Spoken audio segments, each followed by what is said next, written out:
দক্ষিণাঞ্চলের উদ্দেশ্যে ছেড়ে যাচ্ছে যাত্রী বোঝাই লঞ্চ। এখনও ঈদের ৩-৪ দিন বাকি থাকলেও ভিড় এড়াতে আগেভাগেই রাজধানী ছাড়ার প্রয়াস ঘরমুখো মানুষের।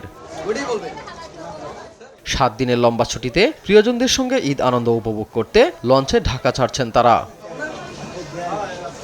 সোমবার সকাল থেকে নৌপথে যাত্রী চাপ কম থাকলেও সন্ধ্যার পর তা বাড়ে কয়েক গুণ। যাত্রীরা বলছেন শত ঝুঁকি ঝামেলা পেরিয়েও বাড়ি যাওয়ার ঈদ আনন্দকে করে তোলে দ্বিগুণ। ঈদের কথা মনে হলে যে এত কষ্ট এত ক্লান্ত কিছু মনে হচ্ছে না। আর এবার একটু ভালো লাগতেছে, লঞ্চ ভাড়া দিছে, আসলেই অনেক ভালো লাগছে। অনেকদিন পর ফ্যামিলির সবাইকে দেখবো। অনেক অনেক অনেক ভালো লাগছে। পরিবারের সবার সাথে দেখা হয়, আর বিশেষ করে ঈদের সময়টা এটা আসলে কোনোভাবে মিস করতে চাই না। টিকিটের দাম নিয়ে এবার নেই তেমন একটা অভিযোগ। যাত্রীরা বলছেন এবারের ঈদ যাত্রায় সিন্ডিকেট ও টিকিট কালোবাজারি দেখছেন না তারা। তবে প্রশাসনকে তৎপর থাকার আহ্বান তাদের। কিছু লঞ্চে আছে 200 টাকা রাখে, কিছু লঞ্চে 220 টাকা রাখে, মানে আমাদের ফেরিঘাটে আর কি। চাঁদপুরে হয়তো 190 টাকার মতো রাখে। এখন কালোবাজারে এরকম আমরা কোনো কিছু দেখতেছি না, মোটামুটি লঞ্চ ভাড়া যেরকম আছে ওরকমই চলতেছে। ভাড়া নিয়ে আমাদের কোনো সমস্যা নেই।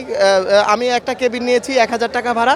ওইটা আমার বিগত দিনগুলোতে যেই টাকা ভাড়া ছিল সেই টাকাই এখন এখানে আমি দিচ্ছি। আমাদের যে সরকারি নির্ধারিত ভাড়া আছে তার থেকে 10% ভাড়া কম নেওয়া হবে ডেক শ্রেণীর যাত্রীর জন্য, এবং অলরেডি আমরা প্রত্যেকটা লঞ্চে স্টিকার লাগাই দেওয়া হয়েছে 10% ছাড়ের পরে ভাড়াটা কত আসে।